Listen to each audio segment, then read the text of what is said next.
Jadi 5K is supposed to be fun, no, right? dia 3K. Okay, Anyways, become 3K. After larinya itu loh, gue pengen mencelok-mencelok kemana-mana gitu, explore the other country. All the WhatsApp yang pertama kali gue buka adalah pertanyaan itu yang important for me daripada nanya Kiki kelar berapa. PB enggak? PB enggak? Oh my god.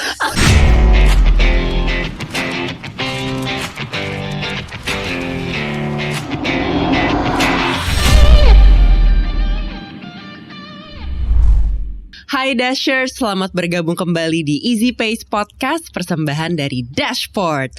Dan hari ini aku sangat amat senang dan juga excited untuk ngobrol dengan salah satu orang yang menurut aku akan seru kalau diajak ngobrol. Ini dia Kiki Kian. Nah, jadi buat yang belum tahu, Kiki Kian ini yang famous di Instagram, enggak sih, karena Instagram lo itu Kiki Kian kan. Iya. Nah, jadi kalau misalnya dilihat dari Instagramnya aja nih ya, judging from social media only, beliau adalah yoga teacher, marathon enthusiast, mother, runner, daughter, apalagi tuh, gue sebut apa lagi kak? Ya wife lah. Wife. I'm so sorry. Wife. Jadi sebenarnya banyak banget yang bisa kita bahas hari ini. Langsung aja gak nih kita ngobrol? Boleh. Aku nurut aja. Nurut aja ya Kak Kiki. Nah, ada yang gak ada. Banyak yang mau aku tanyain ke kamu hari ini sebetulnya. Okay.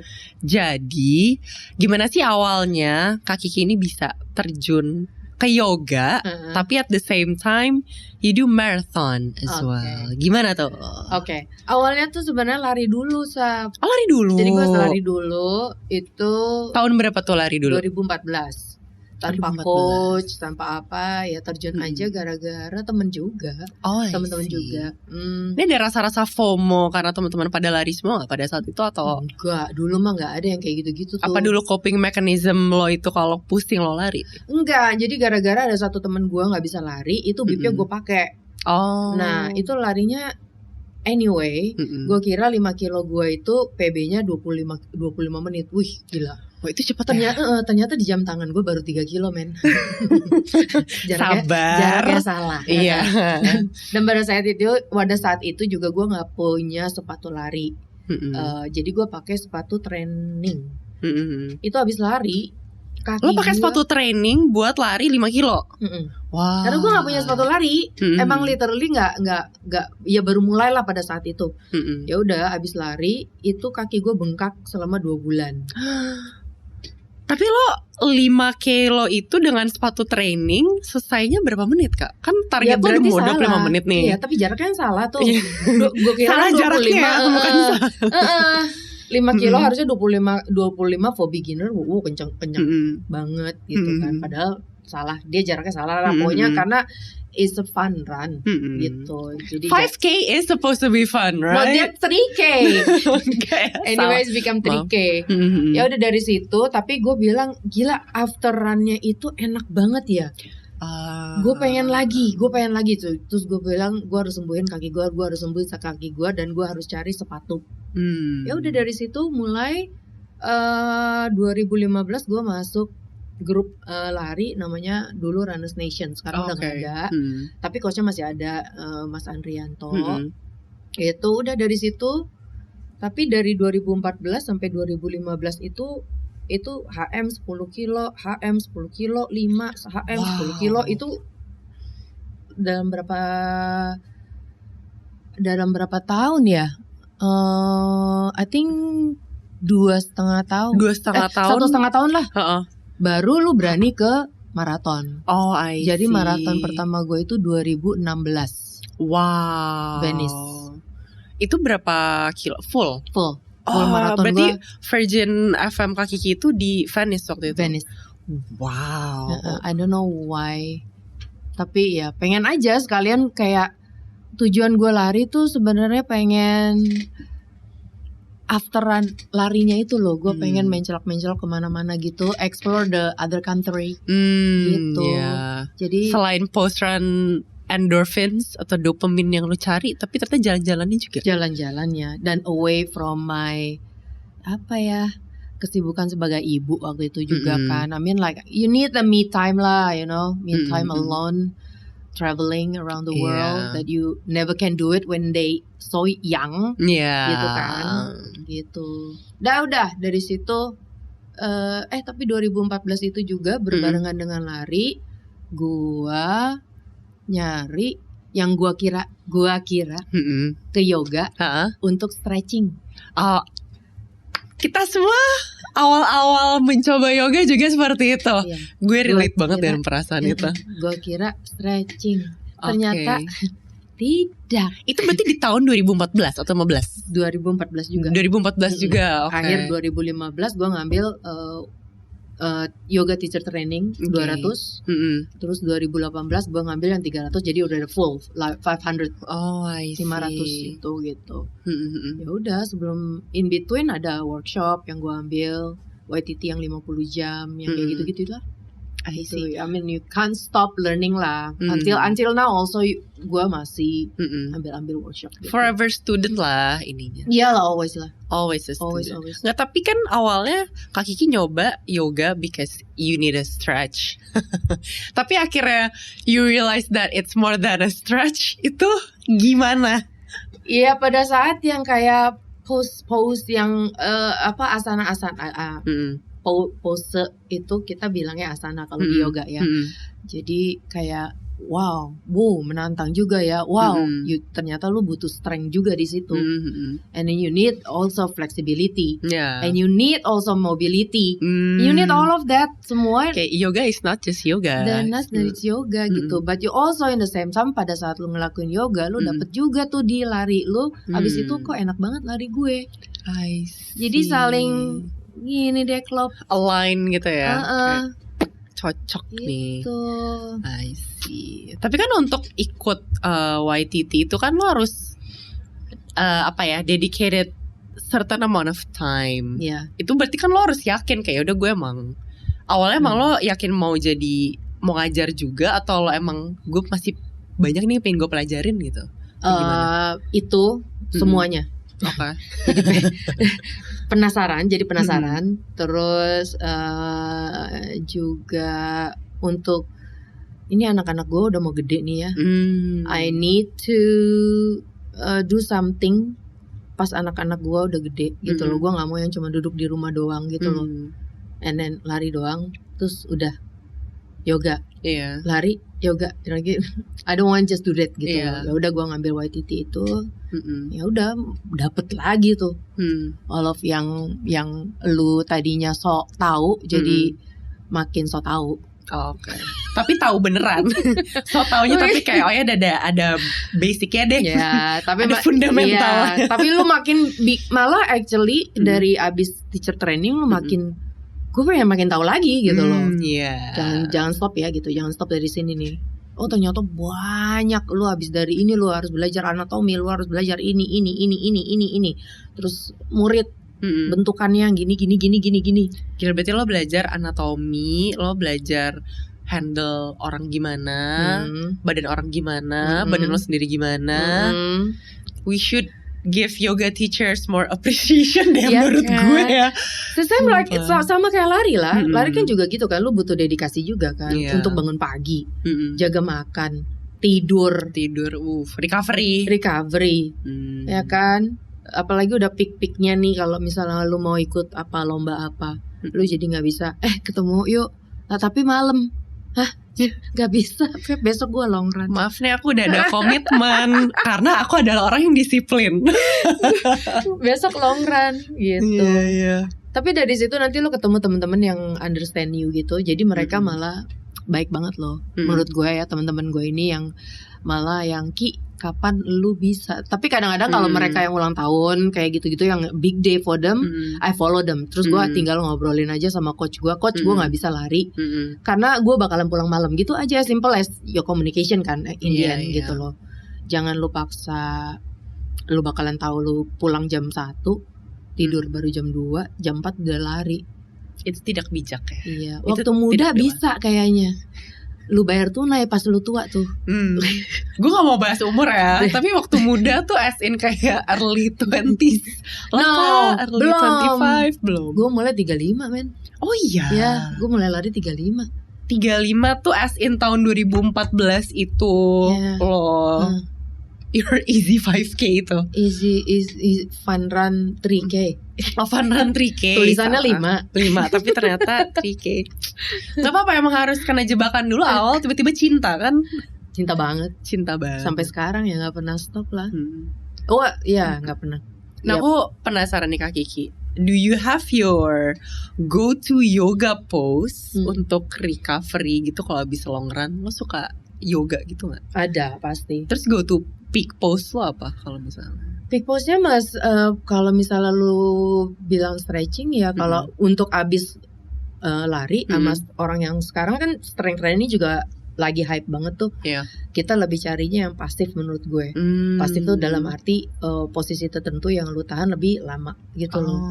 Jangan yang 1 2 3 1 2 3 ya udah ya mandi gitu. Gitu loh. Berarti posenya buat lo tuh apa? Is it downward dog atau? Sometimes downward dog, sometimes downward dog kan juga bagus tuh buat si hamstring. Padahal enak banget sih gue kalau misalnya gitu, kaku banget gue tiba-tiba aja gitu downward dog. Tapi kadang-kadang lu kalau long run capek kan bahu lu juga. Iya. Ya udah mendingan duduk terus open hips. Stretching hamstring ada yang posisi duduk kan juga banyak tuh. Tapi yang itu lu tahan lama gitu-gitu loh. Jadi sama aja kayak lo lagi warm up, lo bisa tuh siapin waktu. Oke, gue sebelum long run jam 4 gue harus bangun. Gue harus siapin waktu 15 menit untuk warm up. Kenapa lo gak bisa nyiapin juga 15 menit after the long run for the cooling down? Itu always the opposite gitu loh. Padahal harusnya sama. Gue selalu skip lagi post running warming down, karena kan kadang-kadang down itu buru-buru gitu. Udah mau selesai, pengen mandi, pengen siap-siap. Bener. Cuman padahal harusnya ya gitulah. Harusnya kalau misalnya bisa, lu tahu ya atur waktu lah. Walaupun lu harus itu, abis itu lu mau kumpul sama temen-temen, lu sambil duduk sebenarnya sambil makan bakmi juga bisa sih. Beneran. Bener. Itu pernah dilakukan gak sih? Gue duduk makan gitu kan, lu sambil nungguin kan lu bisa stretch gini kaki. Iya. Terus bisa diatur lah. Kaki lu bisa di figure 4 gini. Iya kan? Opening gitu. Sebenarnya gak ada alasan juga. Gak ada alasan kalau lu mau nggak bisa. Nah, gitu. Kak, aku pingin nanyain beberapa pertanyaan yang personal banget sih. Pengen tahu dong, tapi anak ketiga. Boleh di stok aja Instagramnya @kikikian. Nah, di situ juga beliau share jadwal ngajar yoganya juga. Dan bisnis teman-temannya juga. Gue suka banget ngeliat Kak Kiki tuh ngepost kayak siapa lagi nih. Ya lah, you have to helping each other lah. True. Ya nah, kan? Yang mau gue tanyakan adalah, lo punya pre-race rituals yang lo lakukan gak? Kan kayak semua orang di bidang olahraga kan punya sports superstition gitu. Kalau lo pre-race ritualsnya ada gak? Before your full marathon, your long distance, atau any kind of workout? Pasti makanan lah ya. Makanan, terus support around you. That's important buat gue gitu. Mostly temen-temen yang gini ya, bukan dukung lo dalam arti cuman tahu lo bisa lari kenceng apa enggak gitu lo. They supporting you no matter where, no matter what. Yang penting lo finish, lo happy. Yang pertama kali kalau misalnya kita lagi race kemana gitu, yang teman-teman yang terkumpul ini, yang mereka tanyakan adalah ring satu lo lah ya. Iya, yang mereka tanyakan adalah si Kiki udah kelar belum ya gitu loh. Si Kiki kelar nggak kelar, bukan si Kiki kelar berapa gitu loh. Si Kiki udah kelar belum, selamat belum, udah nyampe belum gitu loh. All the WhatsApp yang pertama kali gue buka adalah pertanyaan itu yang important for me daripada nanya Kiki kelar berapa. PB enggak? Oh my god. Like foto banyak. Iya. PB foto banyak. Banyak. We have to do that. Ya gitu loh. Terus ada hari-hari yang pada saat kita latihan juga lu enggak yang selalu bangun jam 4. Let's go run gitu. Enggak ada waktu yang oh my god again gitu loh, like Udah hari Selasa lagi ya, udah hari Senin lagi ya. Tapi itu bagian manusia dari kita gak sih? I mean we can't. Ya. Kan kita gak bisa on a constant run energy levelnya high kan. I know. Tapi like what do you do when you're low on energy? Atau lo merasa gue kayak kurang motivasi deh hari ini?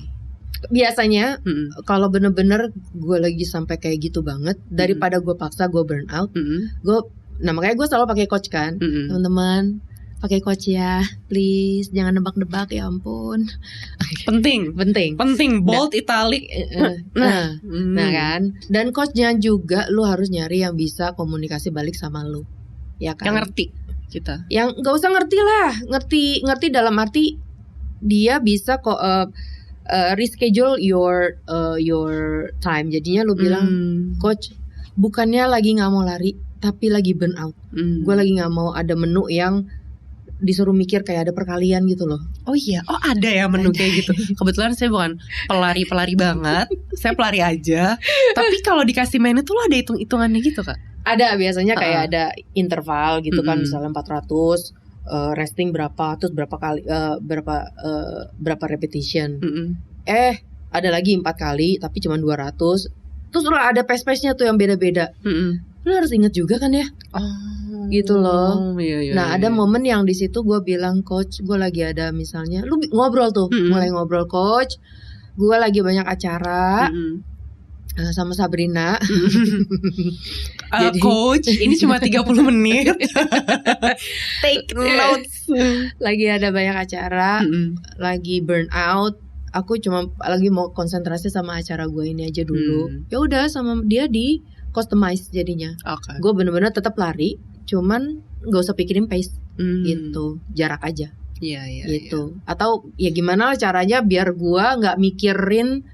Yang penting lu tetap lari, endurance lu tetap terjaga. Jadi endurance lu tetap terjaga. Pokoknya ngomongin apa yang memotivasi lo kan, untuk doing those long run. Motivasinya nggak ada, udah yang tadi itu aja. Pokoknya lu punya coach yang baik dan komunikasi yang baik, punya circle of friend yang which is good, supporting you in low and high, or in between, keluarga, gitu. Tapi gue penasaran deh Kak, kan lo ada menu lari, lo ngajar yoga juga, dan lo pasti ada self practice kan? Ada. Itu gue pernah tanya ini juga ke lo, agak kontradiktif gak sih antara rasio lo yoga dan lo lari? Is it confusing for your muscles atau jadi kayak gimana? Enggak ya? Enggak sama sekali. Kayaknya karena gue terbiasa. Terus kan sekarang malah ada ditambahin juga strength training kan. Dan yoga masuk itu untuk bantu banget. And then jangan lupa juga kita ada fisioterapi juga untuk bantu itu kan. So ya lari mahal. Recovery-nya mahal. Nah makanya kalau injury lebih mahal. Aduh, makanya sebelum itu gitu. Makanya orang kan pikirin selalu, lu ke fisio, lu karena cedera ya? No. Ada orang yang mungkin anak-anak lama atau anak baru, semoga ya yang udah lebih knowledge-nya, mau dengerin kita yang udah pernah cedera atau pernah udah lama lah ya gitu. Sebelum lu cedera, lu fisio. Gitu loh. Bener banget. Iya. Muscle release, sports massage, latihan. Ya, kalau disuruh stop sebentar seminggu gitu ya. Itu kan emang kayak pelari tuh kalau disuruh stop seminggu, disuruh kayak makan sendal pakai cabe. Pahit sih, pahit banget. Tapi nggak digigit, diginiin pak gitu loh. Lo makan cabai terus digampar pakai sendal, terus masuk mata, gitu. Itu pedih banget gitu loh, disuruh stop gitu loh. Cuma padahal kan maksudnya ini, lu mau lari berapa lama sih? Cuma setahun doang apa berapa lama? Kalau lu mau sampai lu jangka waktu sampai I don't know when gitu loh, lu punya target lu sendiri ya. Ya jaga badan lah. Iya benar. Badan lu juga gitu kan. Maksud appreciate aja, lu bisa lari aja wow banget. Makanya kayak teman-teman pada bilang, tapi cuma bisa 5 kilo. Ya good for you. I know. Setuju. Dude, lu udah bisa bangun pagi aja tuh, melangkah aja. Keren banget. Terus dikasih jadwal 3 kali seminggu. Keren. Setuju. Ya, Lu mau PS berapa gue gak peduli. Gue merasa tervalidasi banget lo ngomong kayak gitu, karena gue tipe yang kayak lu kan nangkepin bola. Iya 3, 5 aja udah cukup. Gue gak bisa tuh. Gue justru gak bisa lari. Di sini kita membalance satu sama lain ya. Iya kan? Kalau gue ngikutin cabang lu, bola datengin gue gak peduli. Iya. Kalau ngikutin cabang lu, kalau gue dia masih kesini gue bilang ya udah biarin aja. Gak dikejar. Gue di sini aja. Kayak buat apa ya? Bener-bener. Nah, sebelum kita lanjut ke segmen berikutnya, kita mau segmen water break dulu, di mana gue akan menanyakan rapid questions ke Ibu Kiki. Kak Kiki, yoga mat or running shoes? Can I choose both? You can't. You only can choose one. Oh my god. No can do. No can do. Oke, kayak the world is ending. Lo cuma bisa milih satu hal antara yoga mat atau running shoes. What would it be? Yoga mat. Okay. Why? I can stand in there. Oh, benar. Logic. Bisa tetap berdiri di situ, masih punya kaki. And the world start again. Beli sepatu nggak? Iya. Tetap gue ada. Gue suka banget dengan analogi itu. Okay, next. Running a marathon or attending a week-long yoga retreat? Oh, this is tricky. Oh my god. Ini lo pergelutan batin gak sih menjawab pertanyaan ini? They both is good. Yeah. You need both. Ini kayak training atau recovery gitu loh pilihannya ini. Probably retreat yoga. Retreat yoga. Yes. Retreat yoga. Stretching before a run or yoga after a run? Yoga after run. Meditation or cross training? Meditation. We Zen girlies. Zen mommy. Meditation. Recovery yoga or recovery massage? Recovery massage. Marathon medal or yoga certification? Dude. Yoga certification. I do have it. Yeah. Karena ya mulai banyak yang nggak ada. Oops. Iya. Pause. Gue takut nih gue bocor nih. Yoga certification definitely, karena kalau pekerjaan gue kan dibutuhkan ya. You gitu. need certification, betul. Karena kalau orang-orang mau ikut kelas lo kan harus melihat kredibilitas lo apa. And that is through your yoga teacher training hours, right? Dan studio-studio kan juga nanyain sertifikat lu mana gitu. Jangan cuma ngomong doang. Iya, gitu. benar-benar valid. Gue setuju dengan itu. Iya, ya sama lagi coach lari juga kan banyak katanya yang sekarang nggak ada sertifikasinya ya, which is I don't know. Tapi ya will be better if you do. Ya kan? Gue merasa lebih aman ketika coach atau yoga teacher atau even coach tenis sekalipun ada sertifikasinya, itu berarti ada knowledge, edukasi, teori yang ditempuh gitu loh, rather than praktek doang di lapangan kan. Soalnya strength training juga kan ada yang harus punya lah kalau bisa. At least lu ketahuan lu belajar gitu loh. Iya. Ya Dulu kan? gue suka skeptis gitu kalau orang kayak kenapa sih harus ada sertifikat. Ternyata ada perbedaannya, cara penyampaian, teorinya apa segala macam yang memang menempuh pendidikan sama juga terus kayak dari sekarang gue ngerti kenapa yang sudah memiliki sertifikasi itu mahal, as in kayak ya karena kan lo knowledge-nya ada, you went a certain amount of time buat belajar segala macam, jadi I'm not even complaining anymore. Gue kalau kayak harganya segini kayak oke. Iya betul. Good. Ya coba dulu lah, kadang kan juga bonding even though dia 500 jam atau workshopnya banyak di mana-mana, tapi lu nggak bonding juga, it doesn't work juga.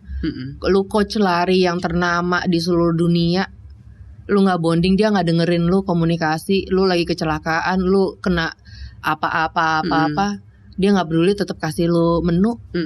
You not been listen.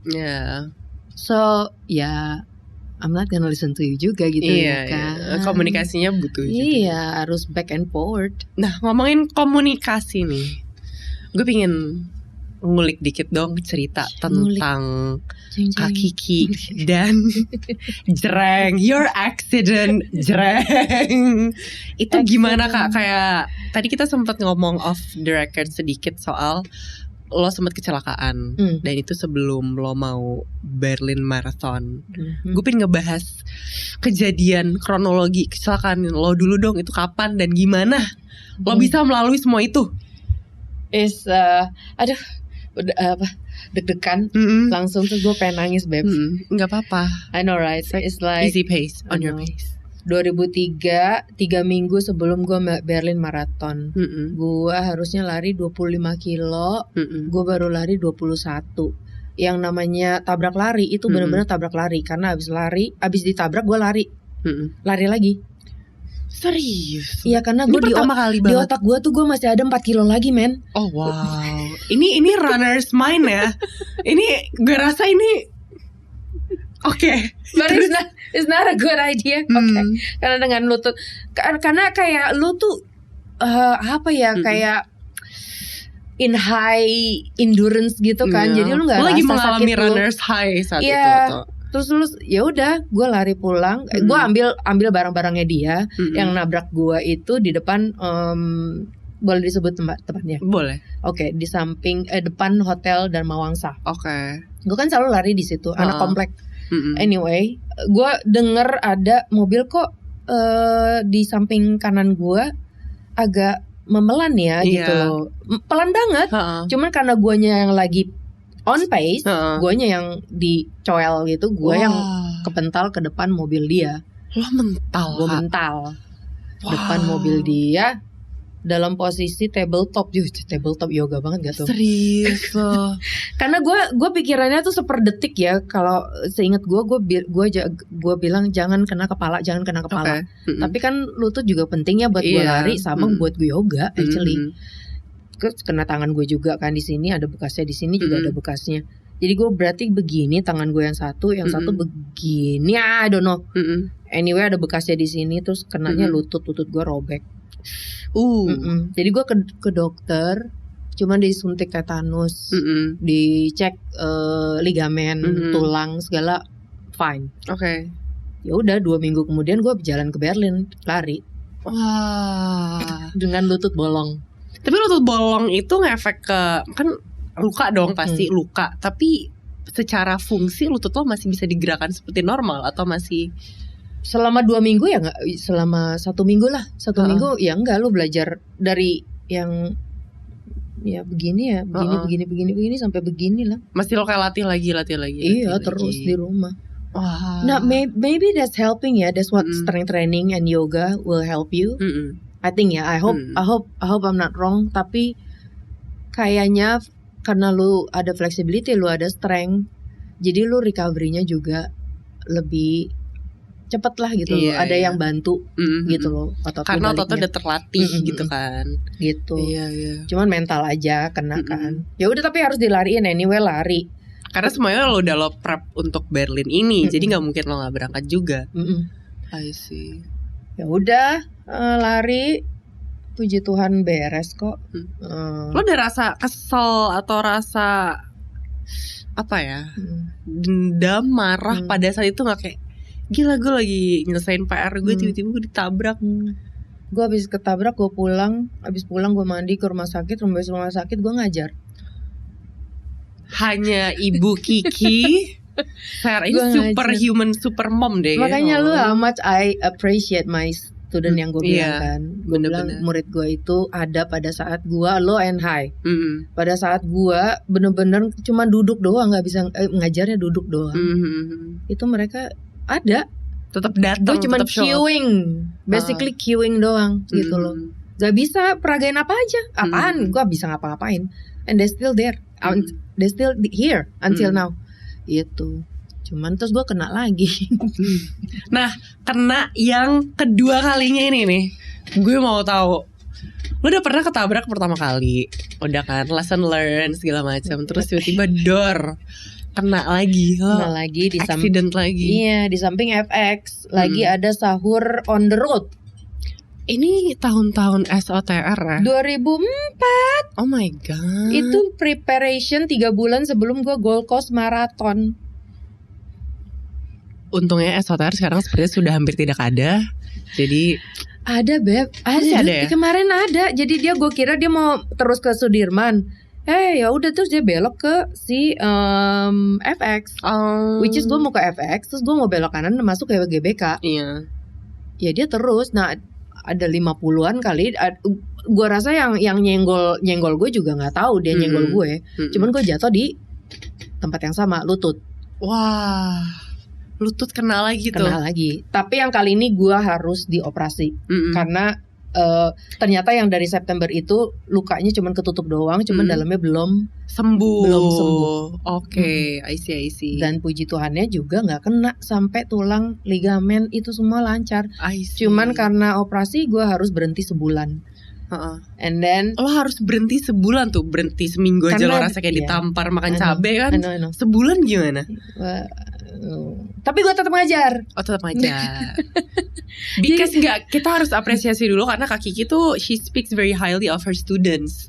Itu pun Kak Kiki jelasin ke gue gitu loh, kayak dedication untuk datang ke kelas ngajar segala macam. And then you appreciate your students so much. Gue rasa accident yang lo masih kuat berdiri pun kayak you would show up to any class. I figured. Makanya gue, tapi I'm happy gitu loh, gue tetap ada kegiatan. Terus ngelihat mereka tuh I'm happy gitu loh, I'm very happy gitu loh. Ya udah, yang kali ini gue harus dijahit, jadi harus berhenti sebulan karena jahitan itu seminggu abis dibuka. Ya udah, terus akhirnya gue juga memutuskan untuk keluar dari coach yang dari 2015 sampai 2023. Jadi gue mulai barulah gitu, riset lah di situ. Gue riset semua karena my mental also really, I don't know where I am in that time juga. I mean you got hit twice. Yes. Who would? Gue denger aja. Tapi anehnya yang kedua kali itu yang baru gue proses. Jadi kayak delay gitu loh. Mungkin yang kedua kayak oh my god, why is happen again gitu loh. Like, and then di posisi yang sama lagi, oh my god, gitu deh. And then ya udahlah, ganti coach baru, and then I'm happy with it, I'm still with him now, gitu. Ya udah. Sudah, lo nggak ada again rasa marah atau sedih atau rasa apa ya? Like I don't know how it feel, like kayak grieving gitu gak sih? Kayak lo ditabrak, lo harus stop 1 bulan, lo harus you have to reset your whole routine, lo harus mulai lagi. Enggak sih. Karena gue lebih mikirnya ini Sab, daripada gue nggak bisa lari lagi. Oke. Itu, gitu. Daripada gue nggak bisa lari lagi, gue nggak bisa yoga lagi, mendingan lo itu bukan mensabarkan diri ya, itu bohong banget gitu loh. Itu ya ya makanya gue sempet ya ada ahli, gue ke ahlinya, gue minta bantuan dong. Gitu. When you need help, you get a help lah. You know, you are human with the limit. When you need help, there's a professional for everything kan. You go to them, you talk to them. Ternyata ya udah gitu. Gue dengar suara klakson, dengar suara mobil, motor, orang ngomong kenceng dikit, itu gue nangis. Gitu. Lo ada PTSD-nya juga lah. Kena berarti. Dan itu yang nggak pernah dari yang September itu, ternyata nggak ke daur tuh sama gue sampai yang kedua. Yang kedua ini lo baru memproses semuanya. Karena ada waktu untuk gue diem, gitu. Iya. But how did you? Ini last question from me. How did you get out of that? Apa ya, situasi di mana lo ngerasa bingung atau lost gitu? Tetap ngajar, surrounding again sama teman-teman lo itu. Yang itu yang nanyain kabar lo gitu loh, bukan nanya gimana luka lo udah sampai kayak apa. No, kabar lo aja gitu loh. Kayak gini loh, kayak orang kalau lu abis melahirkan, orang tuh suka kebalik nanyanya, bayi lu beratnya berapa, panjangnya berapa, mirip siapa. Orang suka lupa, yang harus lu tanya adalah apa kabar ibunya, ya kan? You always forget the one that yang melahirkan gitu loh. Iya. That's very interesting. Orang sakit juga yang lu tanyain bukan apa ya, Kayak lo kena DBD, nyamuknya gimana kan enggak dong. Lo kebanyakan ini sih, lo kesapean ya, lo tipes lagi ya, gitu kayak. kan ya. Bener-bener gitu. Tapi support system, tapi ya gitulah support system nanti juga lo ke ini sih. Dalam situasi yang kayak begini biasanya jadi makin ini kok kelihatan gitu loh menurut gue. Who's there during at your lowest. Yeah. Ring satu lo kebentuk secara natural gitu ya siapa. And when you high also they're not looking at you as like ih belagu or tapi tetap support lo. Iya. Apa? Wah gila keren gitu. Kalau gue bisa datang gue datang gitu. Gak tahu kalau nggak bisa sorry ya gitu. Something like that. But they never asking you yang ya mereka tahu lah basically gitu loh. Lu tuh jangan ditanya yang ini. Atau kalau misalnya mau nanya pada saat ini malah lihat-lihatan gitu one loh. on one face. Karena kadang WhatsApp tuh sama gitu ketemu langsung beda banget sih. Yeah, I always like to talk when calling aja atau voice note daripada WhatsApp. Feels closer. Gue setuju sama lo. Ya kan? Gitu. Oke, jadi itu dia Dashers obrolan aku dan Kak Kiki. Semoga bisa menginspirasi kalian untuk mungkin mulai yoga, mungkin ikutan kelasnya Kak Kiki, mungkin mulai berlari. Mungkin yang lagi demotivasi di rumah dan menonton podcast ini, mendengarkan cerita comebacknya Kak Kiki setelah 2 kali accident, that's a lot. Amit-amit for anyone. Jadi semoga kalian juga stay safe di jalan, stay safe dengan latihan kalian, dan semoga ini bisa menjadi inspirasi untuk kita semua. So jangan lupa Dashers untuk tonton Easy Pace Podcast di YouTube Easy Pace dan juga Dashboard, dan juga jangan lupa kita ada di Spotify. So see you on next session. Dadah. Bye.